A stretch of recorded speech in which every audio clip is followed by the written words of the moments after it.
वहाँ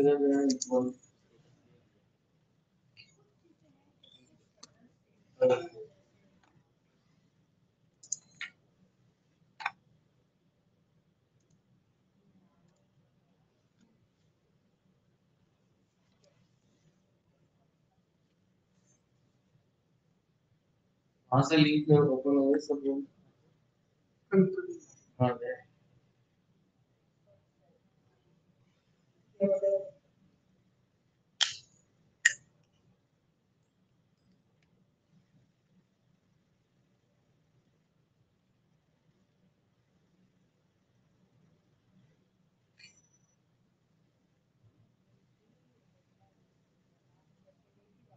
वापस उसी समय।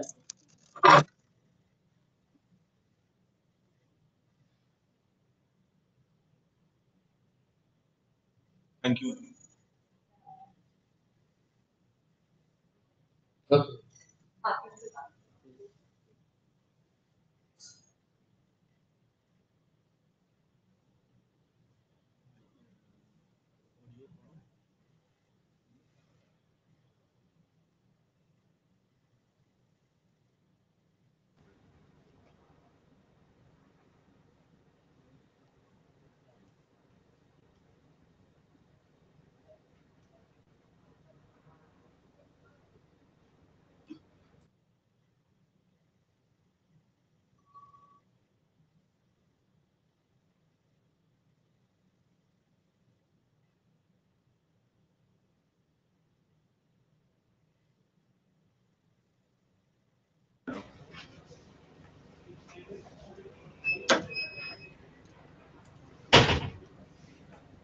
Hello,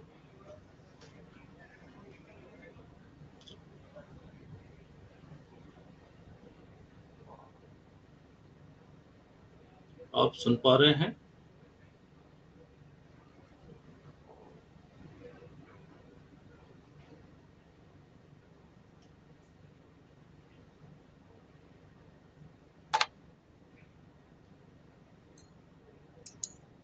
hello, can I hear? Yes. Okay.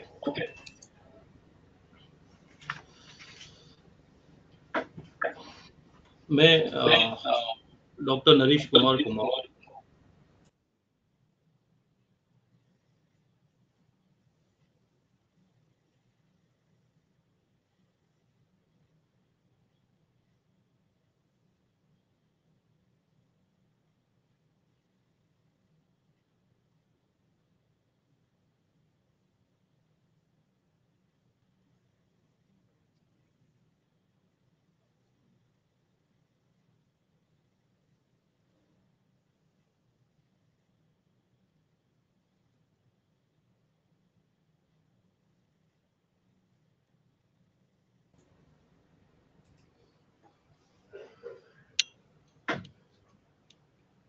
मैं सीजीएचएस वेबिनार की इस आज की श्रृंखला में आप सभी का हार्दिक स्वागत करता हूं। जैसा कि आप सभी जानते हैं कि देश विदेश में एलोपैथिक सिस्टम के साथ साथ आयुष सिस्टम भी काफी प्रचलित है, जिसमें एब्रिविएशन आयुष ए के लिए आयुर्वेदा, वाई के लिए योगा एंड नेचुरोपैथी, यू के लिए यूनानी, एस फॉर सिद्धा और एच के लिए होम्योपैथी। अतः आज हम लाइफ को हेल्थी बनाने, निरोगी बनाने में आयुर्वेद सिस्टम ऑफ मेडिसिन की बात करने वाले हैं। मतलब आज का जो टॉपिक जो है आयुर्वेदा से रिलेटेड है, और जो टॉपिक का नाम है translating Ayurveda principles to practice clinical success stories. It means कि जो आयुर्वेदा के जो सिद्धांत हैं वो हम चिकित्सक अपनी प्रैक्टिस में, अपने अभ्यास में, चिकित्सीय अभ्यास में कैसे उनको पेशेंट्स को ठीक करने में कैसे अपनी भूमिका निभाता है, और कुछ सक्सेस स्टोरीज के बारे में बात करेंगे। इन सब के बारे में बात करने के लिए हमारे बीच में मौजूद हैं मुख्य वक्ता हैं डॉक्टर देवाशीष पांडा सर, मुख्य चिकित्सा अधिकारी and CGHS Ayurveda wellness centre Janakpuri के इंचार्ज के रूप में सीजीएचएस में कार्यरत हैं। महोदय वर्तमान में 13 वर्षों से सीजीएचएस में कार्यरत हैं और महोदय को उड़ीसा सरकार द्वारा श्रद्धामणि गोल्ड मेडल से नवाजा जा चुका है। महोदय चाइनीज यूनिवर्सिटीज हांगकांग में रिसर्च एसोसिएट के रूप में भी कार्य कर चुके हैं और बेस्ट थीसिस अवार्ड के विजेता रह चुके हैं। और इनके जो रिसर्च पेपर्स हैं इंटरनेशनल जर्नल्स और बुक्स में प्रकाशित हो चुके हैं। स्पीकर महोदय को आमंत्रित करने से पहले मैं अभी सभी लाभार्थियों को धन्यवाद देना चाहूंगा और निवेदन करना चाहूंगा कि वेबिनार के दौरान कृपया अपने माइक को साइलेंट मोड में कर लें। वेबिनार से संबंधित प्रश्न यदि आपके मन में हैं तो कृपया अपने चैट बॉक्स में टाइप करके सेंड करें। वेबिनार के अंतिम 10 मिनट में महत्वपूर्ण प्रश्नों का उत्तर स्पीकर महोदय हैं डॉक्टर देवाशीष पांडा द्वारा दिया जाएगा। अतः मैं समय की इम्पोर्टेंस महत्व को जानते हुए जो हमारे मुख्य वक्ता हैं डॉक्टर देवाशीष पांडा, उनको अपने विषय को प्रस्तुत करने के लिए आमंत्रित करता हूं। माननीय doctor Debashish Panda sir. Thank you so much doctor Naresh Kumawat ji. सभी को मेरा नमस्कार, good afternoon to all. I am very much thankful to the organisers, particularly Dr. Manoj Jain sir, ED headquarter CGHS, our joint director Ayush Dr. Ashok Iti sir, Dr. Sushma Dureja madam, and our convener, आज का seminar का जो convener है doctor Naresh Kumawat ji, for giving me this opportunity to share my views in front of you in this webinar. Today my topic is translating Ayurveda principles to practice, clinical success stories. तो जैसे कि doctor Naresh जी ने बताया, जो आयुर्वेद के सिद्धांत है, जो प्रिंसिपल्स है, उसको हम जानबूझकर कभी-कभी अनजाने में हम इग्नोर करते हैं। ये कोई नया चीज नहीं है। आज हम कुछ विशेष बात नहीं करने वाले हैं, क्योंकि जो आयुर्वेद का सिद्धांत है वो हमारे संस्कृति में है, भारत की संस्कृति में है, वो सारे बातें हम जानते हैं। फॉर एग्जाम्पल जैसे कि आयुर्वेद ये कहता है कि early to bed and early to rise, और ये इंग्लिश में प्रोवर्ब भी है, early to bed and early to rise makes a man healthy wealthy and wise. ये जो नॉलेज है ये सबके पास है। क्या इसको हम प्रैक्टिस में करते हैं? क्या हम रात को जल्दी सोते हैं? क्या सुबह हम ब्रह्म मुहूर्त में जागरण करते हैं? नहीं करते। तो इसी तरह के बातें हम करेंगे, और ये जो छोटी छोटी बातें अगर हम अपने लाइफ में इसको प्रयोग करते हैं तो उससे कितना मिराकल्स हो सकते हैं उसके बारे में भी बात करेंगे। और मेरा विश्वास है कि आप लोग को अगर मेरा बात ध्यान से सुनोगे और उस पर अमल करने की कोशिश करोगे तो मेरा उम्मीद है, मेरा विश्वास है कि आपको जरूर पॉजिटिव चेंजेस आपके लाइफ में आएगा। और मुझे उम्मीद है कि आपको मेरी बात जो है वो पसंद आएगा। तो हम अभी स्टार्ट करते हैं। अभी आपके स्क्रीन पे एक इलनेस वेलनेस कंटिन्यूम का स्केल है। इस स्केल में आप देखोगे 0 से लेकर 10 पॉइंट्स हैं, जहां पर 10 पॉइंट मतलब नंबर 10 का मतलब है कि optimal health, high level of wellness, 100% healthy, और 0 का मतलब है प्री मैच्योर डेथ। और जैसे कि हम देखते हैं कि 5, 6 इसमें क्या होता है कि कुछ लोग जो कि जिनको विश्वास होता है कि वो हेल्दी हैं, they think they are apparently healthy because they have no symptoms. No symptom का मतलब नहीं कि आपको कोई रोग नहीं है, क्योंकि अभी आपके शरीर में सिम्टम्स शुरू नहीं हुआ है, मतलब आपके शरीर के अंदर पैथोजेनेसिस अभी चल रही है। लेकिन जैसे 5 से आप नीचे की तरफ आते हैं, 4, 3, 2 ऐसे में आते हैं, तो इसका मतलब है कि आपका पुअर हेल्थ या डिजीजेस आपके शरीर में शुरू हो चुका है। अगर 3 या 4 में हम हैं या 2 में हैं, इसका मतलब है जितना नीचे आएंगे उतने ज्यादा डिजीजेस आपके शरीर में हैं, सिम्टम्स हैं, ड्रग थेरापी चल रहा है, कुछ लोग का सर्जरी हो चुका होगा या कुछ लोग का सर्जरी अवेटेड होगा। और जैसे ही और नीचे हम आ जाते हैं, 1 पे आ जाते हैं या 0 पे आ जाते हैं, तो multiple medications, quality of life is very poor, even movement restricted हो जाता है, जिंदगी में कोई मजा नहीं रहता है, सिर्फ दवाई खाते रहते हैं और जिंदगी को गुजारने की कोशिश करते हैं। तो जिस तरह से हम 5 से ऊपर चलते हैं, दैट मीन्स हम गुड हेल्थ की तरफ चलते हैं। और जब हम 10 पॉइंट तक अचीव करने की कोशिश करते हैं, उसका मतलब ये होता है कि आप ऑप्टिमम हेल्थ को अचीव कर सकते हैं। तो जो लोग 5, 6 नंबर पॉइंट पे रहते हैं, क्योंकि ये जो स्केल है इसमें आप अगर ध्यान से सोचोगे, आप लोग जितने लोग मेरे साथ अभी जुड़े हुए हैं, आप लोग कहीं ना कहीं इसी पॉइंट पे अपने आप को फीड कर सकते हैं। तो जिन लोगों का अभी शरीर में कोई सिम्टम नहीं है, नेचुरल मतलब उन लोग को लगता है कि अभी हम हेल्दी हैं, बट अगर हम क्रिटिकल एनालिसिस करेंगे उनके शरीर के साथ, तो हमें ये पता चलेगा कि उनके जो न्यूट्रिशन है वो कंसिस्टेंट नहीं है, वो एक्सरसाइज नहीं कर रहे हैं और उनका हेल्थ प्रायोरिटी पे नहीं है, लेकिन फिर भी उनको एक फॉल्स थिंकिंग है कि we are healthy, but actually they are not healthy. तो अगर हमें अपनी हेल्थ को और इम्प्रूव करना है, वेलनेस की तरफ ले जाना है, तो हमें रेगुलर इंटरवल पे एक्सरसाइज करनी है, डेली एक्सरसाइज करनी है, एक बैलेंस डाइट, न्यूट्रिशियस डाइट, और जो आयुर्वेद का सिद्धांत ये कहता है कि उसको समय पर भोजन करना चाहिए, काले भोजन उसको हम कहते हैं, और मात्रावत भोजन करना चाहिए, मात्रा से अधिक भोजन नहीं करना चाहिए, और स्लीप स्लीप अगर हम टाइमली लेते हैं, काले निद्रा जिसको कहा गया है, तो उसको समय पर हम सोते हैं, समय पर जागते हैं, रेगुलर एक्सरसाइज करते हैं, तो धीरे धीरे हमारा वेलनेस जो है वो बढ़ता रहेगा और हम हाई लेवल ऑफ वेलनेस जो 10 नंबर पॉइंट है उसको अचीव कर सकते हैं। अदरवाइज क्या होगा अगर हम ये चीजों को ध्यान नहीं देते हैं, डाइट, लाइफस्टाइल एंड स्लीप, इन चीजों को हम छोटी छोटी बातों का अगर ध्यान नहीं रखते हैं, एक्सरसाइज नहीं करते हैं, तो हमारा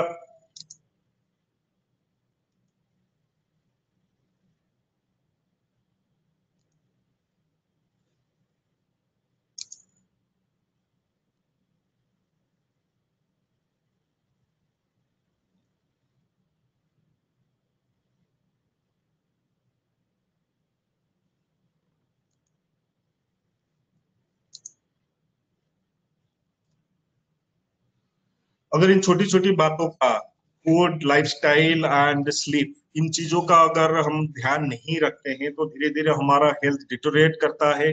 5वें नंबर से हम 4, 3, 2, 1 की तरफ चले जाते हैं, ड्रग थेरेपी शुरू हो जाता है और हमारा लाइफ जो है मिजरेबल हो जाता है। तो हमें अपने शरीर का ध्यान रखना है और आयुर्वेद में बताए हुए छोटी छोटी बातों का, जो कि आगे हम डिटेल में डिस्कशन करेंगे, इन बातों का हमें ध्यान रखना चाहिए। So today my presentation, outline of my presentation will be chronic diseases and lifestyle disorders, Ayurvedic description resonating the chronic scenario, wellness and immunity, Ayurvedic way of living. Last but not the least, prevention is better than cure. Ayurveda का जो प्रयोजन है, दो प्रयोजन है।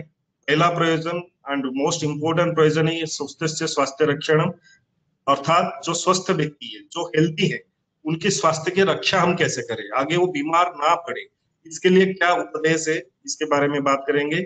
और दूसरा जो आयुर्वेद का प्रयोजन है वो है आतुर से विकार प्रशमन, जो लोग रोगी हो चुके हैं उनका रोग का निराकरण कैसे होगा, उसके बारे में भी आयुर्वेद में बताया गया है। मेरा प्रेजेंटेशन स्टार्ट करने से पहले चरक संहिता सूत्र स्थान का पहला चैप्टर से एक श्लोक के बारे में हम थोड़ा डिस्कशन करेंगे। तदेव युक्त भेषजम यत आरोग्याय कल्पते सचैव भिषजं श्रेष्ठ रोगेभ्यो य प्रमोचयेत्। इसका मतलब है कि वही औषधि श्रेष्ठ है जो आरोग्य प्रदान करे। ऐसा नहीं कि एक औषधि लेने के बाद एक बीमारी से तो हमें मुक्ति मिल गया, लेकिन दूसरी बीमारी स्टार्ट हो गया, मतलब कॉम्प्लिकेशन हो गया, ठीक है, साइड इफेक्ट हो गया, तो उसको हम श्रेष्ठ औषधि नहीं कह सकते। उसी तरह से वही डॉक्टर श्रेष्ठ है जो रोगों से मुक्ति दिलाता है। ऐसा नहीं कि एक रोग को ठीक करने के जगह हम दूसरा बीमारी पैदा कर दिया।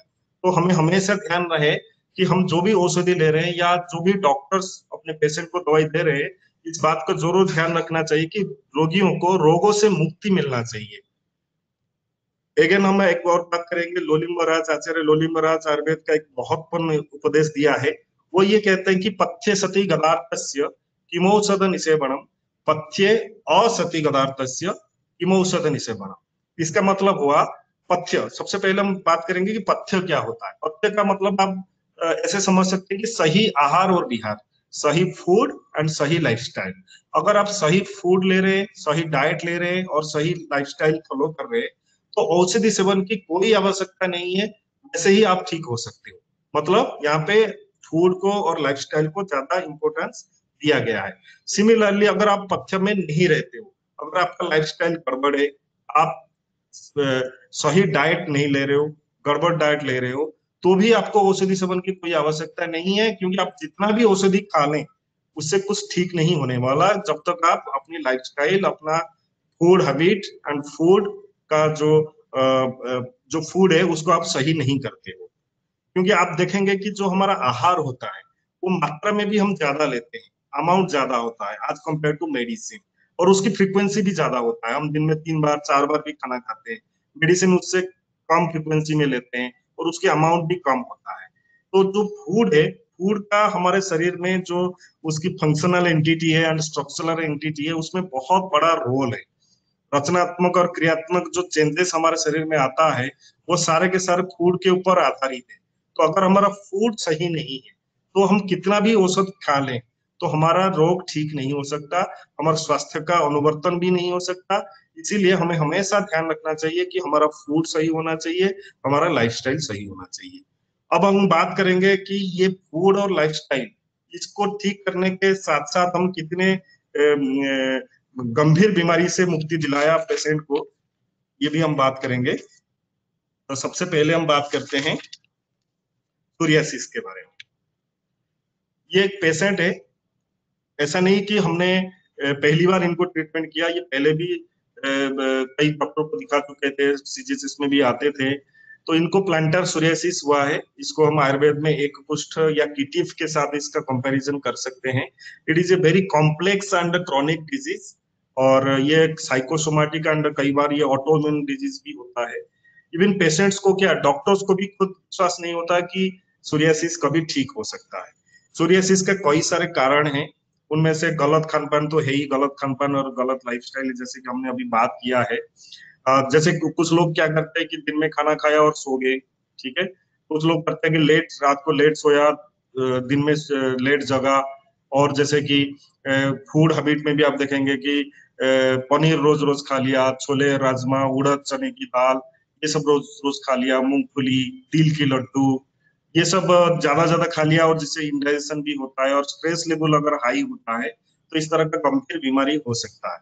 और ये जो पेशेंट की हम बात कर रहे हैं, ये वर्किंग वुमेन है, और उनको ऐसा स्थिति बना कि जब वो चलते थे इतना पेनफुल कंडीशन था और इसमें से ब्लीडिंग होता था, ताकि उनको प्री मैच्योर रिटायरमेंट लेना पड़ा। 2 साल रहते हुए उनको रिटायरमेंट लेना पड़ा, वो ऑफिस जा ही नहीं पाए, इतना गंभीर बीमारी है, इसमें ब्लीडिंग होता था जब चलते थे।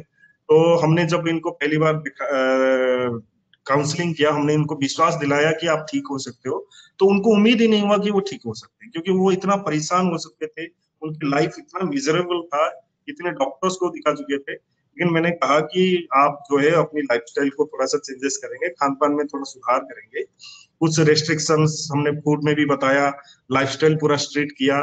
तो अभी आप देखिए कि इनका कितना रिजल्ट आया। और सिंपल मेडिसिन जो हमारे सीजीएचएस में अवेलेबल है, मेडिसिन सिंपल मेडिसिन हमने दिया, जैसे कि आरोग्य वर्धिनी बटी, खदिरा रीस्ट, त्रिफला चूर्ण, सिंपल मेडिसिन, और कितना कमाल का रिजल्ट आया आप देख सकते हैं। आफ्टर 15 दिन का ट्रीटमेंट लेने के बाद जो स्केलिंग्स उनके पैरों में था वो धीरे धीरे उतरने लगा। फिर हमने ट्रीटमेंट चालू रखा 60 डेज।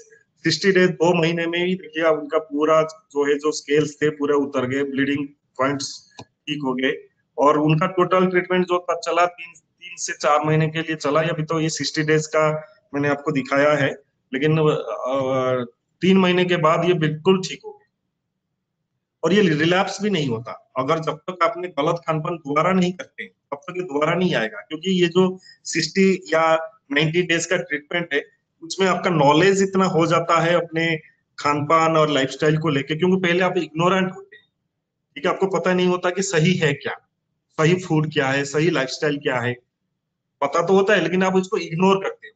लेकिन जब आपको पता चल जाता है कि सिंपल मेडिसिन और simple diet and good lifestyle से ये ठीक हो सकता है, तो आगे आप उसको दोबारा करोगे नहीं, दोबारा नहीं करोगे तो ये रिलैप्स भी नहीं होता है। ये केस, अनदर केस भी हम डिस्कशन करेंगे, ये भी आप देखेंगे सोरियासिस है, ठीक है। पूरे शरीर में इनके स्केल्स है, तो ऐसा कोई शरीर में अंग नहीं है जहां पे इनको प्रॉब्लम नहीं था। इनको भी विश्वास नहीं था कि ये कभी जिंदगी में ठीक हो सकते हैं। इनका भी हमने ट्रीटमेंट किया, वही सेम पैटर्न, हमने इनका लाइफस्टाइल सुधारा और खाना पीना जो है परहेज पूरा स्ट्रिक्टली फॉलो किया और सिंपल मेडिसिन ही दिया। और इनका भी देखिए रिजल्ट कितना मार्वलस, मिराकल रिजल्ट इनके शरीर में आया। After 15 days of treatment scales जो रेडनेस था वो कम हो गया और स्केलिंग भी कम होने लगा। एंड आफ्टर 30 डेज आप देख सकते हैं काफी इम्प्रूवमेंट है। और इनको करीब भी 3 मंथ्स का ट्रीटमेंट चला, ठीक है। आफ्टर 90 डेज देखिए पूरे जो निशान थे ऑलमोस्ट 90% ठीक हो चुके हैं। यहाँ पे थोड़े थोड़े से जो है निशान है, बस ये निशान थोड़े थोड़े से दिख रहे हैं, बाकी थोड़े थोड़े दाग है। इनका अभी भी ट्रीटमेंट चल रहा है और काफी इम्प्रूवमेंट है।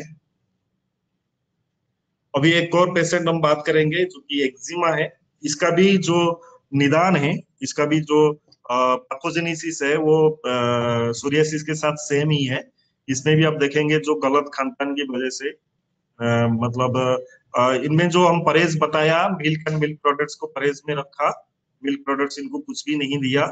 छोले, राजमा, उड़द, चने की दाल, मूंगफली, ये सब चीजें हमने बंद किया। इनका चाय कॉफी, आजकल ऐसा हो रहा है कि हर आदमी चाय कॉफी का आदी हो चुका है, दिन में 5 से 10 चाय भी पी लेते हैं। तो चाय कॉफी हमने स्ट्रिक्टली इनको मना किया, चाय कॉफी नहीं लेना है। अगर मन करे तो ग्रीन टी या हर्बल टी का हमने सजेस्ट किया इनको लेने के लिए। और खाने पीने में बहुत सिंपल डाइट रखा और ऐसा ध्यान रखा कि उनको डाइजेशन प्रॉपर तरीके से हो जाए। इनके हाथ में देखोगे यहाँ पे एक घाव था जो कि 2 साल 2 इयर्स हो गया, कई एंटीबायोटिक खाने के बाद भी इनके घाव नहीं भरते थे। यहाँ पे आप देख सकते हैं घाव था। तो आप देखिए इनका कितना मार्वलस रिजल्ट मिला। With in 15 days of treatment उनके घाव बिल्कुल ठीक हो गया, 15 डेज में ही।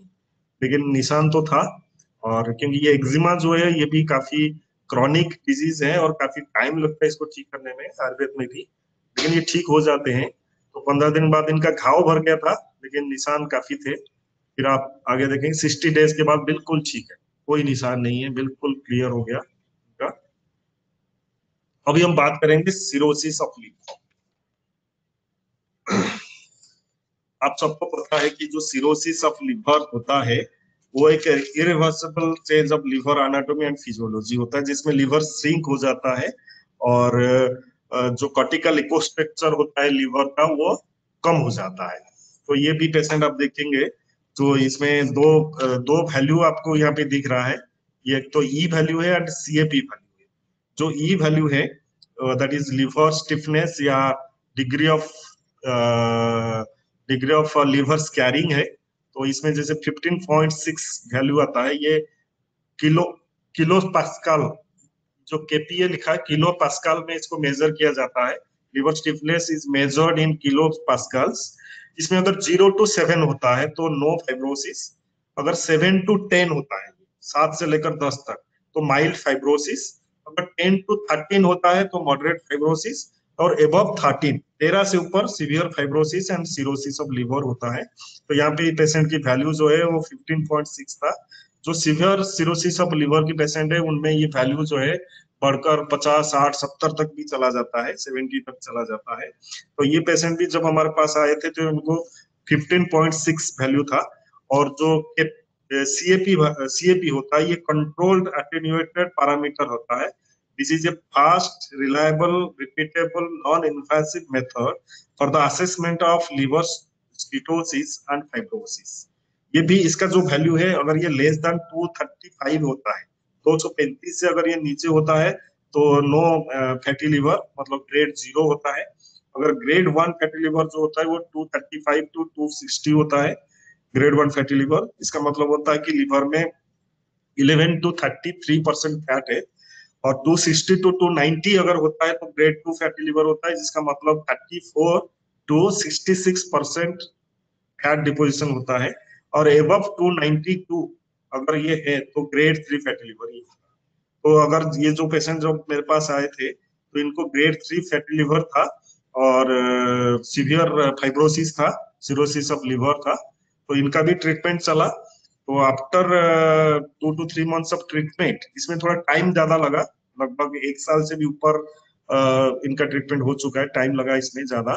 तो इनमें आप देखोगे 2-3 months के ट्रीटमेंट के बाद इनकी जो ई वैल्यू है वो 15 से सीधा 10 पे आ गया, और जो सीएपी वैल्यू है 335 से 208 पे आ गया, मतलब ग्रेड 0 हो गया, फैटी लिवर 0 हो गया। फिर अगेन 2 to 3 months मतलब 6 months ट्रीटमेंट के बाद इनका जो ई वैल्यू है वो 9.7 पे आ गया, जो कि काफी एनकरेजिंग है। और सीएपी वैल्यू भी 210 है।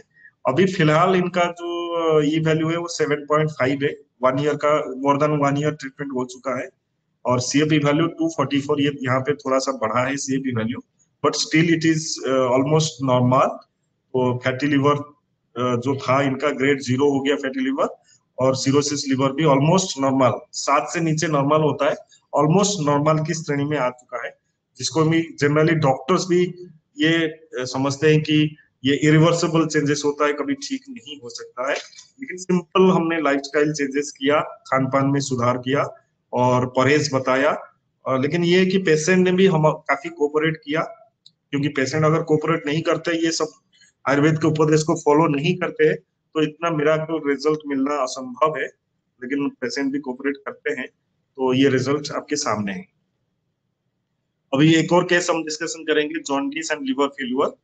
काफी जॉन्डिस केसेस काफी कॉमन होते हैं, लेकिन यहाँ पे जैसे बिलिरुबिन लेवल आप देखोगे, बिलिरुबिन लेवल नॉर्मल जो होता है बिलो 1 होता है, mg/dl। तो यहाँ पे आप बिलिरुबिन लेवल आप देखोगे 17.3, 17 से भी ज्यादा है। और SGOT SGPT आप देखोगे 142 135, इतना ज्यादा है। और इस कंडीशन में इनको लिवर ट्रांसप्लांट के लिए डॉक्टर ने बोल दिया था, तो ये काफी परेशान थे।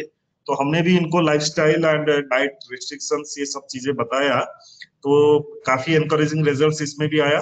देखो ये इसमें आप डेट देख सकते हो, ये 7 जनवरी का है रिपोर्ट, और 7 जनवरी, 8 जनवरी को भी 15, और यहाँ पे 14 जनवरी में थोड़ा एनकरेजिंग रिजल्ट आया, 14.71 आया। ठीक है, फिर आप देखोगे 1 महीने ट्रीटमेंट लेने के बाद फिर इनका वैल्यू जो है वो 7.7, 5.79, 4.17। फिर आप देखोगे मतलब जनवरी से ट्रीटमेंट स्टार्ट हुआ था, 5 मार्च तक, मतलब लगभग 2.5 महीने के बाद इनका बिलिरुबिन लेवल 2.17, और SGOT SGPT almost normal 57 and 48। और आफ्टर 6 अप्रैल 2023, ऑलमोस्ट 3 महीने ट्रीटमेंट के बाद इनकी बिलिरुबिन लेवल बिल्कुल नॉर्मल हो गया। SGOT 35, SGPT 38 बिल्कुल नॉर्मल रिपोर्ट्स आ गई। 3 महीना ट्रीटमेंट चला, थोड़ा लंबा हो गया, लेकिन फिर भी एनकरेजिंग रिजल्ट्स।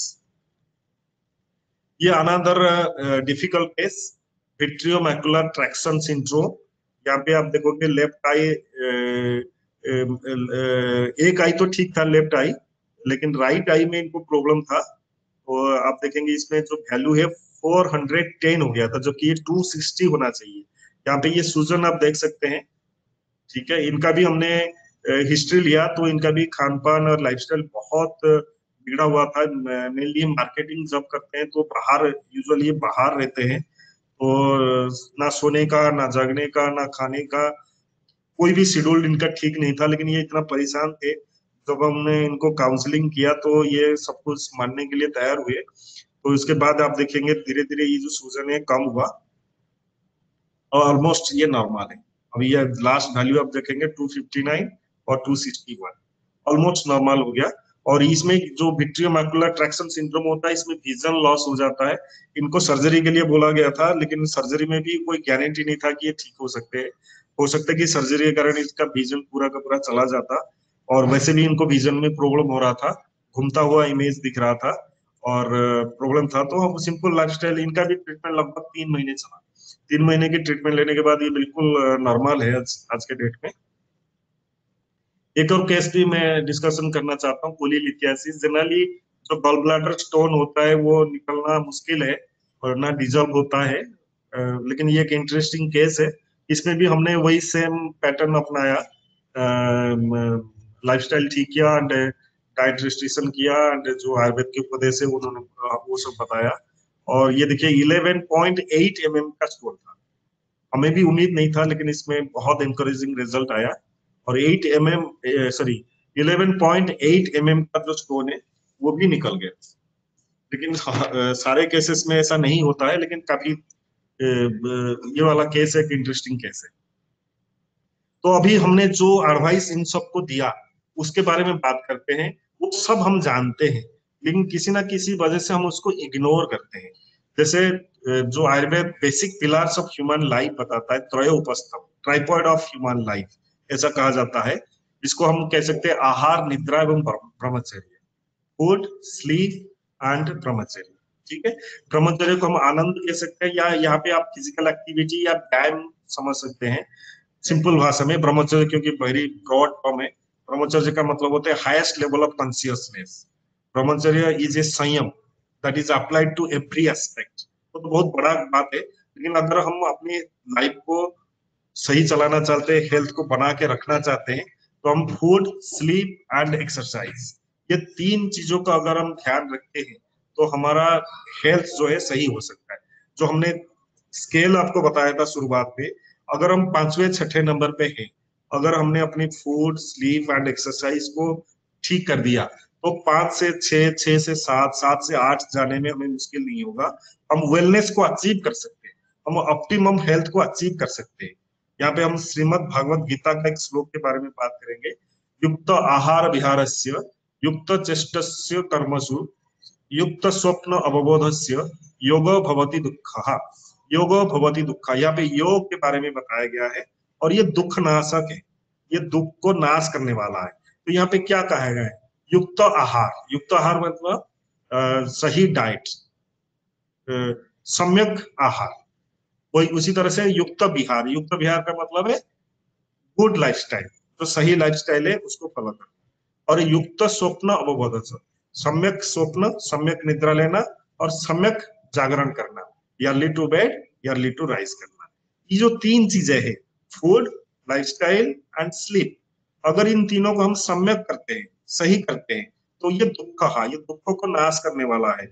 हमारा अगर कोई रोग है तो रोग को दूर करने वाला है। अगर हम आज के डेट में हेल्दी हैं तो आगे रोग नहीं आएगा। इसके लिए भी ये तीन चीजों की बहुत जरूरत है। तो हम फूड के बारे में बात करेंगे। काले भोजन आरोग्य करणम श्रेष्ठ, ये चरक संहिता का श्लोक है। तो काले भोजन, समय पर भोजन करना, समय पर भोजन करना, ये आरोग्य करणम, आरोग्य दिलाने के लिए सबसे श्रेष्ठ है। और जितने सारे डिजीज के बारे में अभी हमने डिस्कशन किया, जितने पेशेंट का हमने डिस्कशन किया, हर एक पेशेंट में यही होता है कि खाने का कोई शेड्यूल नहीं है। आज 12 बजे खा रहे हैं, कल 2 बजे खा रहे हैं, कभी 10 बजे खा रहे हैं, कोई शेड्यूल नहीं है। कभी बाहर का खा रहे हैं, कभी घर का खा रहे हैं, कोई शेड्यूल नहीं है। तो ये मैक्सिमम आजकल जो लोग सफर कर रहे हैं, यही वजह से सफर कर रहे हैं। क्योंकि देखिए, आप किसी डॉक्टर के पास जाते हैं, डॉक्टर अपने युक्ति के आधार पर, अपने ज्ञान के आधार पर आपको सबसे बेस्ट प्रिस्क्राइब करके देता है, और वही सेम प्रिस्क्रिप्शन किसी एक को फायदा करता है और आपको नहीं फायदा करता। इसका मतलब क्या है? इसका मतलब यह है कि आपका जो शरीर है वो इतना बिगड़ चुका है कि वो दवाई को असर करने में भी रुकावट डाल रहा है। उसकी वजह क्या है? जैसे कि अभी हम डिस्कशन कर रहे हैं, काले भोजन, समय पर भोजन ना करना, सर्व रसाभ्यास। आयुर्वेद में 6 प्रकार के रसों के बारे में बताया गया है। ये बल कराणाम सिस्टम, जो ताकत वाले, मतलब जो एनर्जी है, एंथुजियाज्म है, उसको बढ़ाने के लिए सारे रसों, मतलब 6 रस जो है, जैसे मधुर, अम्ल, लवण, कटु, तिक्त, कसार। मीठा भी खाना है, खट्टा भी खाना है, नमकीन भी खाना है, तीखा भी खाना है, कसेला भी खाना है, कड़वा भी खाना है। सारे रसों का मिला जुला का अगर हम भोजन करते हैं तो हमारे शरीर में बल की वृद्धि होता है। तो एक तरह से आप समझ सकते हैं, लघु मतलब लाइट डाइट लेना चाहिए। सुपच्य, ऐसा खाना लेना चाहिए जो कि सही टाइम पे डाइजेस्ट हो जाए। संतुलित आहार, मतलब जैसे कि अभी हम बात करेंगे आगे, बैलेंस डाइट के बारे में बात करेंगे, संतुलित आहार के बारे में हम बात करेंगे। मात्राबद्ध भोजन करना, ये बहुत इंपॉर्टेंट है।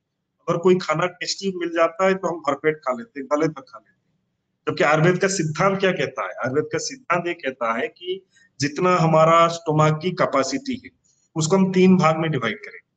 3 भाग में डिवाइड करने के बाद 1/3 हम सॉलिड फूड खाएंगे, जैसे कि दाल, चावल, रोटी, सब्जी, ये 1/3 खाएंगे। 1/3 हम लिक्विड डाइट लेंगे। अगर कोई जूस ले रहे हैं या कोई पानी पी रहे हैं तो 1/3 हम लिक्विड डाइट लेंगे, और 1/3 हम खाली छोड़ेंगे। इसको कहते हैं मात्राबद्ध भोजन। लेकिन अगर कोई टेस्टी खाना हो गया, हम पानी भी नहीं पीते, खाना ज्यादा खा लेते हैं, तो वो कहीं ना कहीं, जैसे हम आयुर्वेद में कहा गया कि अति मात्रा से, मात्रा से ज्यादा खाना, ये त्रिदोष प्रकोपक है। जो बात, पित्त, कफ हमारा शरीर में है, तीनों दोष को प्रकोपित करने वाला है। मतलब कुछ भी बीमारी हो सकता है, इतना खतरनाक है। और समय पर भोजन करना, जो कि हम पहले भी बताया, काले भोजन, समय पर भोजन करना चाहिए। वैसे आयुर्वेद का तो सिद्धांत ये कहता है कि दिन में 2 अर्णकाल होता है, मतलब एक सुबह भोजन कर सकते हैं, एक शाम को भोजन कर सकते हैं। लेकिन जैसा आजकल कल्चर में चला हुआ है कि हम लोग ब्रेकफास्ट, लंच, डिनर, प्रिंसिपल 3 मील करते हैं, तो दोनों आप कर सकते, अपने हिसाब से कर सकते हैं। अगर 2 और नकाल करना है, मॉर्निंग में आप एक बार 9-10 बजे भोजन करके इवनिंग में 6-7 बजे भोजन कर सकते हैं, वो भी सही है।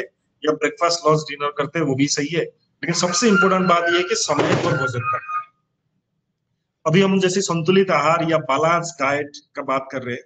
Perhaps this is the first described balance diet. ये भी चरक संहिता की श्लोक है। चरक संहिता जो है आज से 3000 साल या उससे ज्यादा पुराना टाइम में लिखा गया था। और perhaps this is the first described balance diet. इसमें क्या कहा गया है? षष्टिक सालिमुद्गास्य संधवे अमलकी यवान अंतरिक्ष पयसर्पी जंगलम मधुच अभ्यसत। अभ्यसत, यहाँ पे लास्ट में एक वर्ड आता है अभ्यसत। अभ्यसत का मतलब है अभ्यास करना चाहिए, क्योंकि हमें आहार तो रोज लेना ही है, तो ऐसा आहार हमें रोज लेना चाहिए। और यहाँ पे रेस्पेक्टिव जो कैटेगरी है उसमें सबसे बेस्ट फूड जो होता है उसको यहाँ पे लिखा गया है। फॉर एग्जाम्पल आज के डेट में जो बैलेंस डाइट हम की बात हो रहा है उसमें मैक्रोन्यूट्रिएंट्स आते हैं और माइक्रोन्यूट्रिएंट्स आते हैं। तो मैक्रोन्यूट्रिएंट्स में कार्बोहाइड्रेट, प्रोटीन एंड फैट आता है, और माइक्रोन्यूट्रिएंट्स में विटामिन एंड मिनरल्स आता है।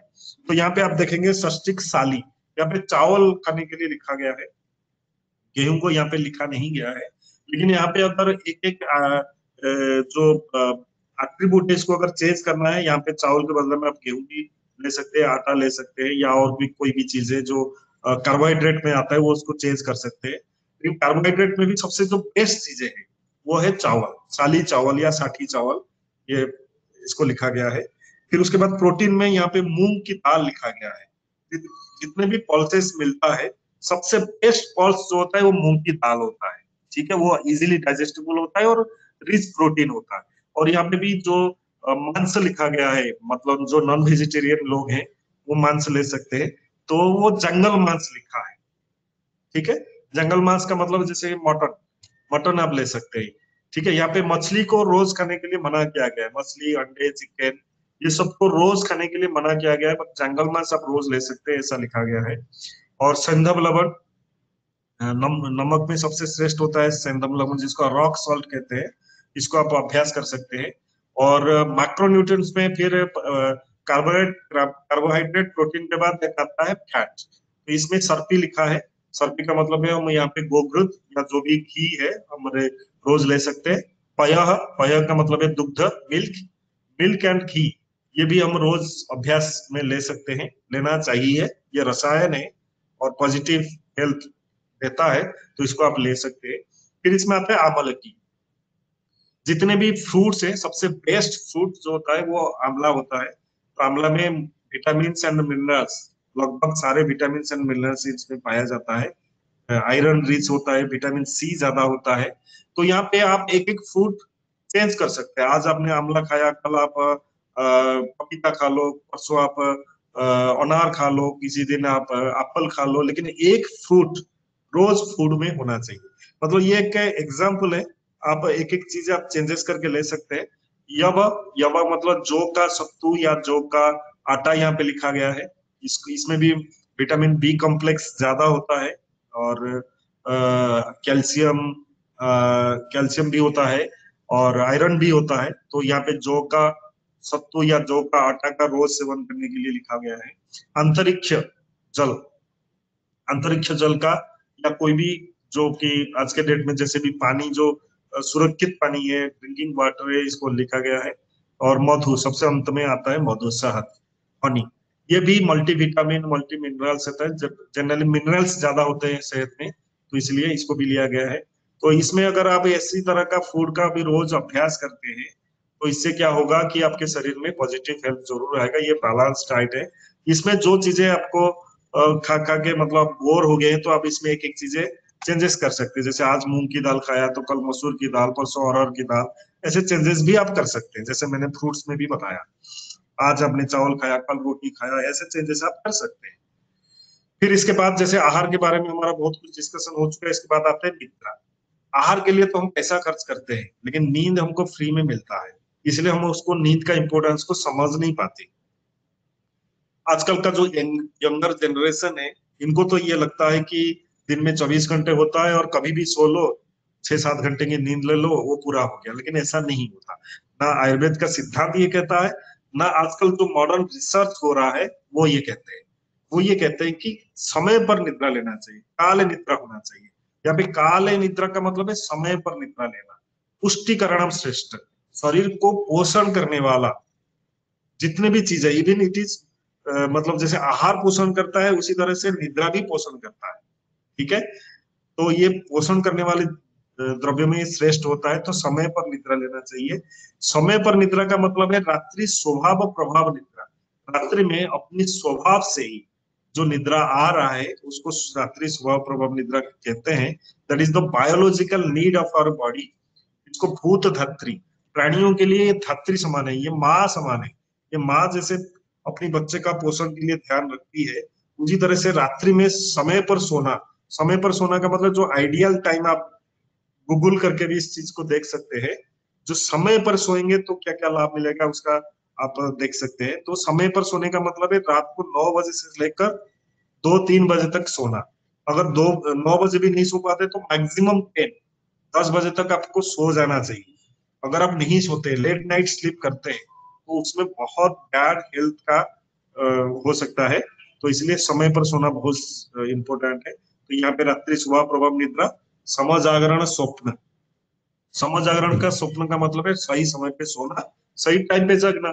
इंग्लिश में प्रोवर्ब है, आप सब लोग जानते हैं, जानबूझ के हम उसको इग्नोर करते हैं। Early to bed, early to rise makes a man healthy, wealthy and wise. हमको हेल्थ में मिलेगा, वेल्थ में मिलेगा, पैसा भी आएगा उससे, और वाइज अपनी बुद्धि भी बढ़ेगा। लेकिन ये तीनों चीजों को हम इग्नोर कर देते हैं। हम मतलब late to bed and late to rise ये कर देते हैं। और आजकल का जो यंगर जनरेशन है तो समझते ही नहीं। ठीक है, और सबसे इंपॉर्टेंट, अगर आपने समय पर सोया है, अगर आपका नींद पूरी हुआ है, तो सबसे इंपॉर्टेंट है कि सुख प्रबोध। सुबह जब आप जगोगे तो आपको एक हैप्पी फीलिंग होना चाहिए और काम करने के लिए एक एनर्जी मिलना चाहिए। अगर ऐसा हो रहा है दैट मीन्स आपके जीवन में आनंद आ रहा है, दैट मीन्स आपका नींद ठीक हुआ है, आपका फूड भी ठीक हुआ है। अगर सुबह उठते वक्त आपको अगर अच्छा नहीं लग रहा है, आपको ऑफिस जबरदस्ती जाना पड़ रहा है, that means something is going wrong inside your body. तो इसमें हम बात करेंगे इम्यूनिटी के बारे में। जब जैसे कोरोना का टाइम था, कोरोना के टाइम में सबको इम्यूनिटी के बारे में पता चल गया। ठीक है, तो एक तो होता है सहज बल, ये आयुर्वेद का सिद्धांत है। एक तो होता है नेचुरल इम्यूनिटी, एक एज रिलेटेड है, सीजनल इम्यूनिटी होता है। नेचुरल इम्यूनिटी वही है जो हमको बचपन से लेकर मृत्यु तक हमारे साथ रहता है। ठीक है, और जो एक एज रिलेटेड, जैसे यंग एज में इम्यूनिटी ज्यादा होता है, ओल्ड एज में इम्यूनिटी कम हो गया, विंटर सीजन में इम्यूनिटी ज्यादा होता है, रेनी एंड समर सीजन में इम्यूनिटी कम होता है। और third most important is acquired immunity. जो हमने पहले स्केल की बात किया था, अगर हम चौथे पांचवें नंबर पे स्केल पे हैं, आप खुद उस स्केल पे अपने आप को डाल के देख सकते हैं कि आपका जो हेल्थ का स्टेटस है वो 0 पे है, 0 से लेकर 10 के बीच कहाँ पे आप स्टार्ट कर रहे हो। अगर आप आज के डेट में 4, 5 या 6 पे स्टार्ट कर रहे हो, दैट मीन्स आपका इम्यूनिटी बढ़ाने की जरूरत है, आपकी युक्तिकृत बल को बढ़ाने की जरूरत है। और युक्तिकृत बल बढ़ाने का सिंपल तरीके है, लाइफस्टाइल सही करो, सही खाना खाओ, टाइम पे खाना खाओ, और सही निद्रा लो, टाइम से सो जाओ, टाइम से जगो, बस, और एक्सरसाइज करो। ये जो 5-6 बातें हैं, ये सिंपल बातें हैं, लेकिन अगर आप इसको इग्नोर करोगे तो 5 से 0 में जाने में टाइम नहीं लगेगा। अगर इसको आप अपने शरीर में प्रयोग करोगे तो 5 से 10 जाने में भी टाइम नहीं लगेगा। रेड लाइट पे हमें रुकना चाहिए। अब आप गाड़ी ड्राइव कर रहे हैं, रेड लाइट पे रुकना चाहिए, नॉलेज सबको है, लेकिन फिर भी कुछ लोग जानबूझ के वो रेड लाइट को तोड़ते हैं, रेड लाइट में भी गाड़ी चला के चले जाते हैं। तो जब रेड लाइट तोड़ेंगे तो क्या होगा, एक्सीडेंट होगा, या आगे पुलिस वाला खड़ा होगा, चालान काटेगा, कुछ ना कुछ तो होगा। सिंपली सिंपली वही वही बात है। अगर हम चौथे, पांचवें और छठे नंबर पॉइंट पे हैं, तो हमारे ऊपर ये डिपेंड करता है कि हम वहां से 0 तरफ जा रहे हैं अपने हेल्थ को लेके, या अपने वहां से 10 की तरफ हम जा रहे हैं।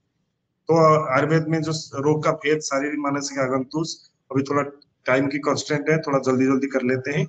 एक चीज के बारे में मैं और बात करूंगा जो कि बहुत इंपॉर्टेंट है, जो आयुर्वेद में रोग की चिकित्सा के बारे में सिद्धांत दिया गया है, वो है दैव व्यापाश्रय चिकित्सा, युक्ति व्यापाश्रय चिकित्सा और सत्वापचय। ये बहुत इंपॉर्टेंट है। तीनों पार्ट को अगर हम 33% लेते हैं, तो आप किसी भी डॉक्टर के पास जाओगे, वो आपको युक्ति व्यापाश्रय चिकित्सा देगा, लॉजिकल ट्रीटमेंट देगा। कोई भी डॉक्टर अपनी पढ़ाई, चाहे वो एलोपैथी डॉक्टर क्यों ना हो, होम्योपैथिक ना क्यों ना हो, चाहे आयुर्वेदिक हो, चाहे सिद्ध हो, चाहे यूनानी डॉक्टर हो, उन्होंने जो नॉलेज अपने पास है, जो लॉजिकल ट्रीटमेंट है, तो वो आपके सिम्टम को देख के प्रिस्क्रिप्शन लिख देगा। दैट मीन्स वो जो प्रिस्क्रिप्शन है वो सिर्फ कैटर कर रहे हैं 33%, तो आपको जो रिजल्ट मिलेगा उससे कम मिलेगा, 30% मिलेगा या 25% मिलेगा। जब तक हम उसमें देव विपस्त्र नहीं जोड़ रहे और जब तक उसके साथ हम सप्तवजय नहीं जोड़ रहे, तो हमें 100% ट्रीटमेंट नहीं मिल पा रहा। देव विपस्त्र चिकित्सा का मतलब क्या है? बहुत सिंपल बात है। देव विपस्त्र चिकित्सा का मतलब है कि आप जो है देवताओं का पूजा करना, प्रायश्चित करना, दान धर्म, उपवास, फास्टिंग। आपको पता होगा 2016 में फास्टिंग के ऊपर रिसर्च करके जापान का जो साइंटिस्ट है उनको नोबेल प्राइज भी मिला है। तो उपवास करना, नियम का पालन करना, पंच नियम आता है, जैसे कि आप योगा में भी जानते हैं, यम नियम। नियम में 5 चीजें आते हैं। शौच मतलब अपनी शरीर का साफ सफाई ठीक से रखना, संतोष अपने मन में खुशी भाव रखना, शांत भाव रखना, तप तपस्या करना, स्वाध्याय कोई ना कोई किताब को पढ़ना, और ईश्वर प्रणिधान करना, ईश्वर का पूजा करना, ये सब पंच नियम कहलाता है। ये सब देव विपस्त्र चिकित्सा में आता है। इनका भी हमारे हेल्थ के प्रति बहुत उत्तरदायित्व है, मतलब ये सब करने से हमारा हेल्थ सही हो सकता है। ठीक है, तो ये सब चीजें आपको सही गाइडेंस के साथ अच्छे वैद्यों की देखरेख में ये सब चीजें भी करना चाहिए। और थर्ड मोस्ट इंपोर्टेंट है सत्ववजाय। सत्ववजाय चिकित्सा का मतलब है अहितव्य अर्थव्य मनोनिग्रह। अहित अर्थों से अपने मन को हटाना। जिन कारणों से अपने शरीर खराब हुआ है, जो रोगी लोग हैं वो समझ सकते हैं। अगर कोई अल्कोहलिक है, अल्कोहल पीने के कारण उनका लिवर सिरोसिस हुआ है या लिवर खराब हुआ है, जॉन्डिस हुआ है, जब तक वो अल्कोहल से अपने मन को नहीं हटाएगा, अल्कोहल देख के अपने मन को वहां से अलग नहीं करेगा, तब तक उनका चिकित्सा नहीं हो सकता। आप कितना भी दवाई खा लो, अगर आप अल्कोहल से आपका लिवर फैटी हुआ है या जॉन्डिस हुआ है और आप अल्कोहल पीते रहोगे, आपका ट्रीटमेंट कभी नहीं हो सकता। सिमिलरली अधारणीय बेगों का धारण नहीं करना। आयुर्वेद में 13 अधारणीय बेगों के बारे में बताया गया है। आप सिंपली समझ सकते हैं, जैसे कि मल मूत्र का बेग है या अपन वायु का बेग है, छींक आ गया, स्नीजिंग आ गया, सर्दी आ गया, उल्टी हो रहा है, इन सब के बेग को धारण नहीं करना चाहिए। मतलब वो आ रहा है तो उसको तुरंत पास आउट कर देना चाहिए। पर्टिकुलर आप ध्यान रखना, मल मूत्र और अपान वायु, इसका बेग जब भी आए उसको रोक के नहीं रखना है, उसको तुरंत पास आउट करना है। और यहाँ पे एक और सिद्धांत आता है कि धारणीय बेगों का धारण करना है। धारणीय बेग क्या है? यहाँ पे जैसे मानसिक बेग, शारीरिक और वाचिक बेग आता है, तीनों बेग आते हैं। जैसे लोभ, ईर्षा, अहंकार, किसी का चुगली करना, झूठ बोलना, ये सब धारणीय बेग है। मतलब ऐसा अगर आपका मन कर रहा है ना, तो उसको रोक लेना चाहिए। आपको झूठ बोलने की मन कर रहा है, लेकिन आप अपने आप को रोक लो और सत्य बोलने की कोशिश करो। किसी का चुगली मत करो, किसी की बाल मत खींचो, किसी की पैर मत खींचो, लोभ मत करो, ईर्ष्या मत करो, क्रोध मत करो, काम मत करो। ये सब धारणीय बेग है, इसको धारण कर लेना चाहिए। अगर आप धारण करते हो, अधारणीय बेग का धारण नहीं करते हो, तो आपके शरीर में कभी रोगों उत्पत्ति नहीं हो सकता। यह आयुर्वेद का सिद्धांत है। और त्रय उपस्तंभ जैसे हमने बात किया, आहार निद्रा ब्रह्मचर्य, इसका पालन करना चाहिए, सम्यक पालन करना चाहिए। हेल्थ का definition, health is a state of complete physical, mental and social wellbeing and not merely the absence of disease or infirmity। ये WHO का डेफिनेशन है। सिमिलरली आयुर्वेद का एक डेफिनेशन आता है, सुश्रुत संहिता में ये कहा गया है, समदोष समाग्निश्च समाधातु मलक्रिया प्रसन्नात्मेन्द्रिय मनाः स्वस्थेत्यभिधीयते। दोष हमारे शरीर में 3 दोष है, बात कब ये समावस्था में रहना चाहिए। अग्नि हमारा सही होना चाहिए। अग्नि सही का मतलब है आपको सही समय पे भूख लगना चाहिए, डाइजेशन सही होना चाहिए, और आपका मल का प्रवर्तन भी सही टाइम पर होना चाहिए। धातु, समधातु, 7 तरह का धातु के बारे में बताया गया है। मलक्रिया, मलमूत्र, अपन वायु का बेग का प्रवर्तन सही होना चाहिए।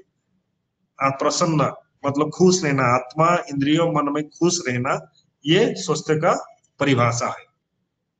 तो सिंपली इसको समराइज करके हम कह सकते हैं कि जैसे मान लो आप वो स्केल हमेशा ध्यान रखना, अगर आप 5वें 6ठे नंबर पे हैं, तो आप अपने आप को पूछिए कि ये मेरे साथ हो रहा है क्या। तो अगर ये चीजें जो अभी 4 लाइन में लिखा गया है, proper feeling of appetite and digestion, आपके एपेटाइट प्रॉपर है, डाइजेशन सही हो रहा है, then you are healthy. Regular and smooth natural urges, regular हो रहा है नेचुरल अर्जेस, मलमूत्र आदि का बेग सही टाइम पे आ रहा है और स्मूथ हो रहा है, कोई कॉन्स्टिपेशन नहीं है, कोई रुकावट नहीं है, और नींद भी प्रॉपर टाइम पे आ रहा है। मतलब आप 10 बजे सोने के लिए गए, विद इन 10-15 मिनट्स या मैक्सिमम हाफ एन आवर, उसी के बीच अगर आपको नींद आ गया, देन यू आर हेल्थी। अगर नींद नहीं आ रहा है then you are not healthy. और जब आप सुबह उठते हो आपके मन में एक हैप्पीनेस फील होना चाहिए, एक काम करने के लिए एक एंथुजियाज्म होना चाहिए, feeling happy and enthusiastic for work and wild life. सुबह उठने के बाद अगर आपको ऑफिस जाने के लिए, अपने काम में जाने के लिए जबरदस्ती जाना पड़ रहा है, आपको मजा नहीं आ रहा है, जिंदगी में आनंद नहीं हो रहा है, that means you think something is going wrong inside your body.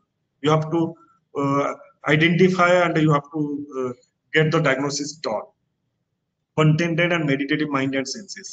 आपका मन और इंद्रियां जो है वो खुश होना चाहिए, मेडिटेटिव होना चाहिए, शांत होना चाहिए। अगर ये चारों चीजों में कहीं पर प्रॉब्लम है तो ये समझ लेना कि something is going wrong inside your body, that should be checked out. बाकी सारे बातें हम लगभग डिस्कशन कर चुके हैं।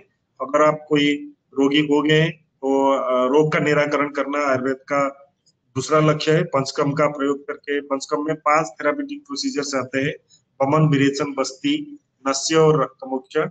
ये अच्छे डॉक्टर की देखरेख में ये पंचकर्म कराया जाता है। रसायन का प्रयोग, सतपुरुष का पालन, ब्रह्मचर्य का पालन, दिनचर्या, ऋतुचर्या, आयुर्वेद में दिन में क्या क्या करना चाहिए, ऋतु के हिसाब से भी क्या चर्या अपनाना चाहिए, ऋतु संधि में क्या नियम का पालन करना चाहिए, ये सारे उपदेश दिया हुआ है। और आहार हमेशा लघु सुपाच्य होना चाहिए, संतुलित मात्राबद्ध भोजन, नियमित व्यायाम, आरोग्याम्बु एक इम्पोर्टेंट चीजें हैं। ये हमने कोरोना के टाइम काफी प्रयोग किया है और इसमें काफी अच्छे रिजल्ट्स आए हैं। तो इसमें जैसे आप जितना पानी लेते हैं, जैसे 4 लीटर पानी लिया, उसको उबालते उबालते अगर उसको 1 लीटर कर दिया, वन फोर्थ कर दिया, तो वो जो पानी बनता है इसको आरोग्याम्बु कहा जाता है। मतलब ये जो जल होता है ये आरोग्य प्रदान करने वाला है, बहुत बेनिफिशियल है। लेकिन इसमें ध्यान रहे कि 1/4 करना है। अगर 1/4 करने में काफी टाइम भी लगता है, अगर आप 1/4 नहीं कर पा रहे, आधा भी कर रहे हैं, देन ऑल्सो इसका रिजल्ट आपको मिलेगा। लेकिन जो हमारे टेक्स्ट में बताया गया है आरोग्याम्बु के लिए, वो 1/4 के लिए लिखा है। 4 लीटर पानी का उबालते उबालते 1 लीटर करना, आरोग्य प्रदान करने वाला जल है ये। इसको ठंडा करके आराम से रूम टेम्परेचर में हम इसको ले सकते हैं। रसायन का बहुत बातें हुआ। ये इम्यूनिटी को, इम्यूनोमोडुलेटर ड्रग्स होते हैं आयुर्वेद में। डेली दुग्ध एवं घृत का अभ्यास करना, ये रसायन हम श्रेष्ठ डेली सेवन करना चाहिए। च्यवनप्राश, शतावरी, अश्वगंधा, गुरुची, ये सब इम्यूनोमोडुलेटर ड्रग्स है।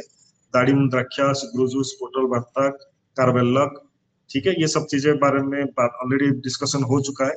दिनचर्या, ऋतुचर्या, ऋतु संधि का पालन, सतपुरुष का पालन। न तो हम कामय राज्यम न स्वर्गम न पुनर्भवम कामय दुख कप्तानम प्राणिनम भक्तिनाशनम। Thank you so much, thank you for your patient listening. अभी कोई क्वेश्चन है तो हम डिस्कशन करते हैं। थैंक यू, बहुत बहुत धन्यवाद सर, आपने बहुत ही अच्छी सुंदर व्याख्या की है। अब सबसे पहले आपने जो बात बताई है वह है आहार विहार और ब्रह्मचर्या के बारे में बताइए। और जो निदान है, कारण का हम यदि रिमूवल कर दें, prevention is better than cure, तो आयुर्वेद की नहीं सभी सिस्टम में बोला है कि फर्स्ट डाइट आपका प्रॉपर होना चाहिए, आपका जो हैबिट है, एक्सरसाइज जिसे विहार कहते हैं वो प्रॉपर होना चाहिए, देन मेडिकेशन आता है। तो बहुत ही सुंदर व्याख्या की है आपने। कुछ श्रोतागणों का एक कॉमन सा क्वेश्चन था कि सर से कैसे मिला जाए, तो सर का मैंने इंट्रोडक्शन देते समय बोला था कि sir Janakpuri Ayurveda wellness centre है दिल्ली में, वहां बैठते हैं, सिजिटस टाइम में जाके उनसे मिल सकते हैं या उनसे कांटेक्ट कर सकते हैं। सेकंड, कुछ श्रोतागणों का क्वेश्चन था कि रिकॉर्डिंग कहाँ से मिलेगी, तो हमारी जो सिजिटस वेबसाइट है वहां से आप इसको प्राप्त कर सकते हैं। इसी की नहीं, हमारे जितने भी वेबिनार होते हैं, एवरी जो ट्यूसडे होता है, मंगलवार होता है, उसको आप जितने भी वेबिनार होते हैं वहां पे सीरीज वाइज, श्रृंखला वाइज पीपीटी प्रेजेंट है, उनकी रिकॉर्डिंग भी है और पीपीटी भी है, स्लाइड्स है, वहां से आप डाउनलोड करके आप इसको देख सकते हैं और जो सिद्धांत है उनको समझ सकते हैं।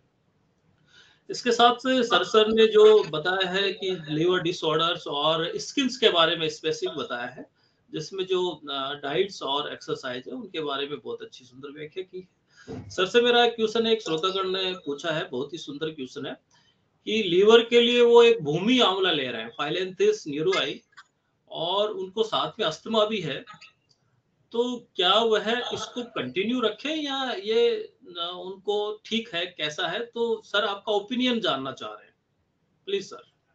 यस, भूमि अम्ला बहुत बेहतरीन दवाई है लिवर के लिए। फाइलेंथस न्यूरोरी, इसका काफी सारे स्पेसिस हैं, लेकिन फाइलेंथस न्यूरोरी जनरली यूज किया जाता है। बहुत अच्छी दवाई है, उसको आप ले सकते हैं। उसका अगर आपको फ्रेश मिल रहा है तो उसको पीस के कलकर, जैसे कि कलकर फॉर्मेट होती है, उसको पीस के आप ले सकते हैं। या बाजार में बहुत सारे मेडिसिन भी होते हैं, लगभग सारे लिवर मेडिसिन में भूमि अम्ला होता है। और जहां तक तमक श्वास की बात है, जनरली तमक श्वास एक बात कफस बीमारी है। और इसमें जनरली क्या होता है कि अगर बात का अनुलोमन नहीं होता तो ये बढ़ जाता है। या जैसे कि मौसम, अगर मैं बारिश का मौसम है, आकाश में बादल है, और इस समय में ये अग्रावेट करता है। तो आपको हमेशा ध्यान रखना है कि बात का अनुलोमन का मतलब है, जैसे अभी हमने बात किया, मल मूत्र का वेग का सही प्रवर्तन होना, ठीक है, कॉन्स्टिपेशन ना होना। इस बात पे आपको जरूर ध्यान रखना है। हमेशा आप ध्यान रखो कि आपका पेट बहुत अच्छे से साफ हो गया है। तो उसके लिए आप हरितकी का प्रयोग जरूर करें, हरितकी का प्रयोग करें। और हरितकी प्लस गुड़, अगर आपको डायबिटीज नहीं है तो हरितकी प्लस गुड़ का सेवन रात को करें। दिन में 2 बार भी ले सकते हैं। इसमें आपको तमक श्वास में भी बहुत आराम मिलेगा, और लिवर का जो इशू है वो हरितकी लिवर में भी काम करेगा। बहुत बहुत धन्यवाद, आपने बहुत अच्छी जानकारी बताई सर। आपने भूमि आंवला के साथ साथ में एक हरित की टर्मेरिया है, उसको हार्ड के नाम से भी कॉमनली हम बात करते हैं, और वह लीवर और पेट्स के जितने भी डिसऑर्डर हैं उनमें काम आती है। तो हरित की एक हमारे सीजीएस सेंटर में भी अवेलेबल होती है, गवर्नमेंट सप्लाई में अवेलेबल है। उनको सर ने जैसे बताया, आप उसको ले सकते हैं, गुड़ के साथ ले सकते हैं, ये डायबिटीज नहीं है। और डायबिटीज है तो सिंपल एक चम्मच आप रात को गर्म पानी से आप उसको सुबह शाम या 1 टाइम आप फिजिशियन की सलाह के हिसाब से ले सकते हैं। एक अन्य श्रोतागण का जो क्वेश्चन है सर, हालांकि श्रोतागणों के क्वेश्चन बहुत है, वो डिफरेंट डिफरेंट डिजीज जैसे diabetes, hypertension, cholesterol, lifestyle disorder के जानने में ज्यादा आतुर है। तो उसके लिए हम श्रोतागणों को बताना चाह रहे हैं कि उसके लिए हम सेपरेट श्रृंखला सीजीएस में जो वेबिनार होते हैं, सेपरेट श्रृंखला में हम उसको लेके आएंगे। अब जो इससे रिलेवेंट एक श्रोतागण है, वो ये चाह रहे हैं कि उनके वाइफ से वो एक्चुअली जब सीटी स्कैन हुआ तो उनमें स्टोमक में एक ट्यूमर्स पाया गया, और साथ में उनको लिवर्स में भी प्रॉब्लम है, इंडाइजेशन रहता है। तो सर से मैं रिक्वेस्ट करना चाहूंगा कि सिर्फ 1 या 2 मिनट्स में सिंपल इनको टिप्स में थोड़ा सा डाइट और रेगुलर एक्सरसाइज कौन से जो आसन है इनके लिए ठीक रहेंगे, क्योंकि वो हाँ, एक्चुअली ठीक। मेडिसिन ले हाँ, रहे हैं, कौन सा बिल्कुल बिल्कुल ठीक रहेगा। बिल्कुल बिल्कुल। टिप्स देखिए टिप्स में बताइए। देखिए देखिए, चाहे आप कोई भी ट्रीटमेंट ले, चाहे एलोपैथिक, आयुर्वेदिक, होम्योपैथिक, कुछ भी ट्रीटमेंट ले, लेकिन आहार और sleep, food, sleep and exercise, इन तीनों के जरिए अपने शरीर को उस मेडिसिन को फायदा लेने के लिए लायक तो बनाइए। अगर आपने फूड ज्यादा ले लिया, तो फूड की क्वांटिटी ज्यादा हो गया, तो उसमें से दवाई काम कैसे करेगा? तो आपको सिंपली, जैसे मैंने सिद्धांत बताया कि जो फूड है, हमारा स्टोमक की जो कैपेसिटी है उसकी 1/3 ही हमें सॉलिड फूड लेना चाहिए, 1/3 लिक्विड एंड 1/3 खाली छोड़ना चाहिए। ठीक है, इस बात पे जरूर आप ध्यान रखिए। और दूसरी बात क्या है कि जैसे बहुत जो, क्योंकि आपका लिवर ऑलरेडी खराब है, तो आप जो भी हेवी फूड है, पर्टिकुलरली पनीर, पनीर आप बिल्कुल मत लीजिए। कढ़ी, आजकल बहुत दिल्ली जैसे सिटी में कढ़ी बहुत फेमस है, डेली खाते हैं लोग। कढ़ी आप बिल्कुल मत लीजिए। छोले, राजमा, उड़द, चने की दाल, क्योंकि ये सब हेवी है, लिवर डाइजेस्ट नहीं कर पाएगा, क्योंकि आपका लिवर कमजोर है। और अलग हुई दाट, जैसे आजकल गर्मी का मौसम स्टार्ट हो गया, लोग बहुत mango shake and banana shake पीते हैं, इसको आप अवॉइड कीजिए। ठीक है, और एक्सरसाइज जरूर कीजिए, तो आपका जो भी मेडिसिन लेंगे सब सही काम करेगा। बहुत बहुत धन्यवाद सर। आपने एक श्रोतागणों को थोड़ा सा मिस भ्रांति भी है, क्योंकि वो हो सकता है किसी से पूछा हो, उन्होंने पूछा है कि मोस्टली हम जाते हैं किसी के पास में तो वो ये कह देते हैं कि आयुर्वेदिक मेडिसिन में हैवी मेटल्स होते हैं। तो वो ये सिंपली जानना चाह रहे हैं, तो क्या ये इट इज ए हाँ, ट्रू, मैं क्या ये बता सही है? देता हूँ। मैं बता देता हूँ, हेवी मेटल्स 4 चीज होती है, मतलब Mercury, lead, arsenic and cadmium, 4 heavy metals होते हैं। जनरली आयुर्वेदिक दवा में कैडमियम नहीं होता, बट मर्कुरी, लीड, आर्सेनिक होता है। लेकिन हमारे आयुर्वेद में 2 तरह के फॉर्मुलेशन होते हैं। कुछ फॉर्मुलेशन तो बिल्कुल हर्बल होते हैं, कुछ हर्बो मिनरल्स होते हैं। जो हर्बो मिनरल प्रिपरेशन है आयुर्वेद के, जिसमें जनरली कजली डाला जाता है, उसमें मर्कुरी होता है। तो लेकिन उसके लिए क्या होता है कि आयुर्वेद में काफी प्रोसीजियर्स है, शोधन, मारण, ऐसे प्रोसीजर्स होता है आयुर्वेद में। उसको प्यूरिफाई करके और प्रॉपर भस्म करके उसको डाला जाता है। तो आप अच्छी कंपनी जो होते हैं आयुर्वेद में, अच्छी कंपनी का अगर आप दवाई ले रहे हैं तो आप उसमें श्योर हो सकते हैं कि ये कोई नुकसान नहीं करेगा। इसका सब साइंटिफिक स्टडीज भी हो चुके हैं। लेकिन अगर हाँ, ये बात जरूर है कि अगर उन जो हेवी मेटल्स है जैसे मर्क्यूरी है, लीड है, आर्सेनिक है, इनका अगर प्यूरिफिकेशन सही नहीं हुआ, उसको भस्म सही तरीके से नहीं बनाया गया, तो वो लिवर टॉक्सिक हो सकता है। तो आप अच्छे डॉक्टर के देखरेख में, उनके सही गाइडेंस के अंदर ये दवाई लीजिए। बाकी अगर फिर भी आपको डर लगता है तो आप हर्बल मेडिसिन जो होते हैं आयुर्वेद के, प्योर हर्बल मेडिसिन, उसको ले सकते हैं। हर्बल मिनरल लेने की जरूरत नहीं है। अगर हर्बल मिनरल मेडिसिन ले रहे हैं तो अच्छी डॉक्टर की सलाह के साथ साथ आप इसको ले सकते हैं। बहुत बहुत धन्यवाद सर। अब एक्चुअली 5 बजे का टाइम हो गया, हमें मन तो नहीं कर रहा आपके साथ इतनी सुंदर अच्छी बातें सुनने को मिल रही हैं, लेकिन फिर भी हमें समय की पाबंदी है, समय को ध्यान में रखते हुए हमें अब विदा लेना पड़ेगा। इसके साथ ही हम सर आपको बहुत बहुत धन्यवाद सर। और इसके साथ ही मैं सभी को आयुर्वेद से जो लाइफ को हेल्थी बनाने और इसका क्या रोल है, और आपने जो हमारे प्रिंसिपल्स हैं आयुर्वेद के, उसको कैसे हम एक प्रैक्टिस में नॉर्मल जो एक लाइफ है उसमें कैसे इंप्लीमेंट करें, उसके बारे में बहुत अच्छी जानकारी दी। इसके साथ ही मैं हमारे डायरेक्टर महोदय और एडिशनल डायरेक्टर महोदय डॉक्टर मनोज जैन और डॉक्टर अशोक एम एटी सर, जॉइंट डायरेक्टर आयुष, इनको बहुत बहुत धन्यवाद देता हूं। और साथ ही मैं डॉक्टर सुषमा दरेजा, डॉक्टर लीसा धरन एमसी टीसी, और इन्होंने वेबिनार की सुंदर व्यवस्था करने के लिए भी बहुत हार्दिक आभार व्यक्त करता हूँ। साथ ही सुनने वाले श्रोतागण जो हमारे लाभार्थी हैं, उनको ध्यानपूर्वक और धैर्यपूर्वक सुनने के लिए धन्यवाद देता हूँ। हम आयुष के नए विषय के साथ में वेबिनार के माध्यम से फिर मिलेंगे। जैसे मैं ऑलरेडी आपको बता चुका कि जो श्रोतागणों की बहुत सारी रिक्वायरमेंट्स हैं, बहुत सारे लाइफ स्टाइल डिसऑर्डर हैं, वो जानना चाह रहे हैं, बड़े आतुर हैं, लेकिन हम एक साथ सभी को नहीं बता सकते। हम बारी बारी से एक एक श्रृंखला से एक एक टॉपिक को लेके आएंगे और आपको बताएंगे। और तब तक के लिए हम यही विराम देते हैं। तब के लिए आपको बहुत बहुत धन्यवाद। सभी को नमस्कार। Thank you so much.